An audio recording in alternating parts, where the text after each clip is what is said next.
আমার ইউটিউব চ্যানেলে সকলকে স্বাগত জানাই। আশা করি তোমরা সকলেই ভালো আছো। টিচার্স ডে সেলিব্রেশনের প্রথম পার্টে তোমরা দেখেছো যে আমরা সবাই শাড়ি পরে গেছিলাম, কত মজা করেছি আমরা।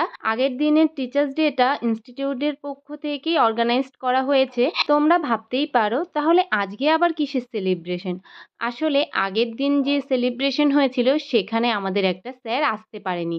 আজকে সেই স্যারেরই ক্লাস ছিল। রাস্তায় আমার বান্ধবীর সাথেও দেখা হয়ে গেছিল। আজ যেহেতু টিচার্স ডে সেলিব্রেশন হবে তাই আর আমরা ইউনিফর্ম পরে আসিনি। আগের দিনের টিচার্স ডে রেশ এখনো যায়নি। ক্লাসে এসে যে যার জায়গায় বসে পড়লাম আর আমি চলে গেলাম এখানে জল নিতে। এখানে তোমরা হট, কোল্ড, নর্মাল সব রকমই জল পেয়ে যাবে, বেশ ভালো কিন্তু। এদিকে জুনিয়রদের প্র্যাকটিক্যাল ক্লাস চলছে আর আমরা পাশের ক্লাসেই ছিলাম। যেহেতু স্যার জুনিয়রদের ক্লাস নিচ্ছিল তাই আমরা বেশ মজাই করছিলাম। স্যার চলে আসার পরে অঙ্কিতা স্যারকে পার্সোনালি একটা গিফট দিল। তারপর ম্যাম এসে স্যারকে সার্টিফিকেট দিল আর স্যার আমাদের ট্রিট দিল। আমরা তারপর আইসক্রিমগুলোকে নিয়ে একটু ফটোশ্যুট করে নিচ্ছিলাম। সব বান্ধবীরা মিলে সব হাত যেন একসাথ হয়েছে। শুধু আইসক্রিমই নয়, সাথে ছিল মিষ্টি। আর বন্ধু এদিকে এসে আমার হাতে বাটি ধরিয়ে দিল। হায় ভগবান, ভাগ্যিস মিষ্টি দিল, কেউ টাকা দিয়ে যায়নি, এই অনেক। ওয়েট ওয়েট, এখনো বাকি আছে। সবে তো একটা করে মিষ্টি পড়লো। তারপর চলে এলো প্লেটে একটা ম্যাঙ্গো ফ্লেভারের মিষ্টি। হয়তো ভাবতে পারো ছিল চকলেট আইসক্রিম, হয়ে গেল ভ্যানিলা। আসলে আমি আমার বান্ধবীর সাথে এক্সচেঞ্জ করে নিয়েছিলাম। আমার না ভ্যানিলা ফ্লেভারটা বেশি ভালো লাগে। তারপর আমরা একটা ছোট্ট করে সেলিব্রেশন করব বলে কেক নিয়ে এসেছি। ক্লাসের মাঝখানে সেলিব্রেট করার একটা কারণও আছে, কারণ সাজিদুল ওর গিফটটা দিয়েই চলে যাবে। তাই আমরা বললাম তাহলে সেলিব্রেশনটা হয়ে যাক, তারপরেই তুই যাস। আর স্যার আমাদের খুবই ভালো, কোনো আপত্তি জানায়নি। এখানে সাজিদুল নিজের হাতে বানিয়ে একটা গিফট নিয়ে এসছে, একটা পেনদানি নিয়ে এসছে।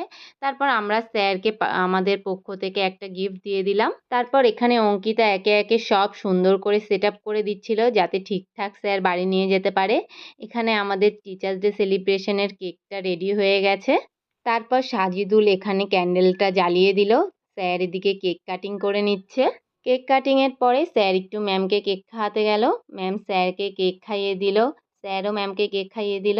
এখানে আমরা সবাই ভীষণ মজা করছিলাম। আর এদিকে স্যার সকলকে একে একে কেক খাইয়ে দিচ্ছে আর ভাই আমাকে একটু হ্যালো করে দিল। স্যার একটু ম্যামকেও কেক খাইয়ে দিল। এদিকে তিশাকে কেক খাইয়ে দিচ্ছে স্যার। তারপর অনন্যাকে খাইয়ে দিল। তারপর স্যার ফারাকে খাইয়ে দিল। আসলে স্যার আমাদের সকলকে কেক খাইয়ে দিয়েছে যাতে আমরা কেউই না কষ্ট পাই।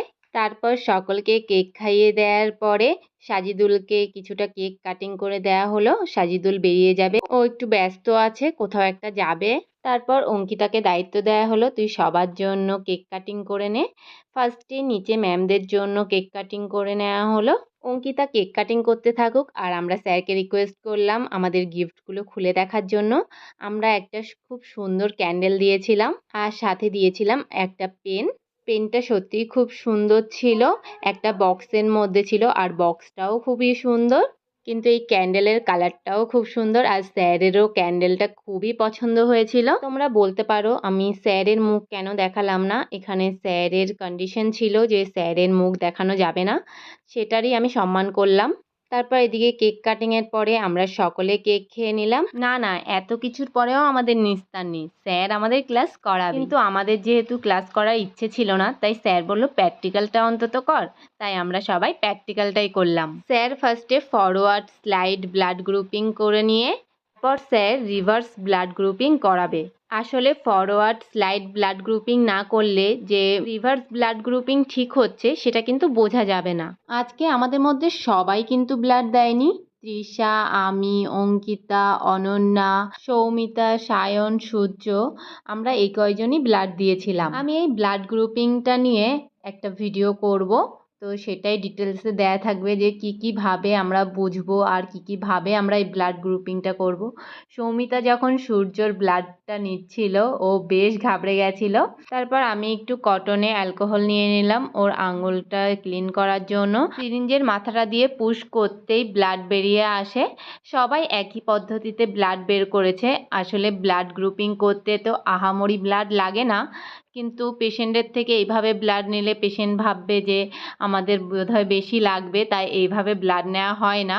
কিন্তু এইভাবে ব্লাড গ্রুপিং করলে সবথেকে বেশি ভালো হয়। কিন্তু পেশেন্টের থেকে তো এইভাবে ব্লাড নেওয়া সম্ভব নয়, তাই আমরা ভায়েলে করেই ব্লাড নিই। আজকে অঙ্কিতার ব্লাড গ্রুপিংটা হতো না, কিন্তু স্যার বলল ওর ব্লাড গ্রুপিংটা করতে, কারণ এখানে যতজনের ব্লাড গ্রুপিং হয়েছে সবাই পজিটিভ, বাট অঙ্কিতার ব্লাডটা নেগেটিভ গ্রুপ আছে। তোমরা ভালো করে খেয়াল করলে দেখতে পাবে, দেখো একটাও ব্লাড কাটেনি। এখানে অঙ্কিতার ব্লাড আছে ও নেগেটিভ, আমার ও পজিটিভ, আর এখানে এ positive, B positive, A B positive, সব রকমই ব্লাড নেওয়া হয়েছে। তারপর ক্লাস কমপ্লিট করে আমরা একে একে সবাই বেরিয়ে গেলাম। আজকে সবাই মিলে অনেক মজা করেছি। আগের দিন টিচার্স ডেতেও অনেক মজা করেছি, আজকের টিচার্স ডেতেও অনেক মজা করেছি। সঙ্গে ক্লাস, প্র্যাকটিক্যাল ক্লাসের সাথে টিচার্স ডে সেলিব্রেশন, তো খুবই ভালো লেগেছে। তারপর আমরা এখানে অটো ধরে নিয়েছি, কিন্তু স্টেশনে যেতে যেতে বেশ বৃষ্টির কবলেই পড়ে গেছিলাম। স্টেশনে যেতে যেতে বৃষ্টিটা একটু কমাতে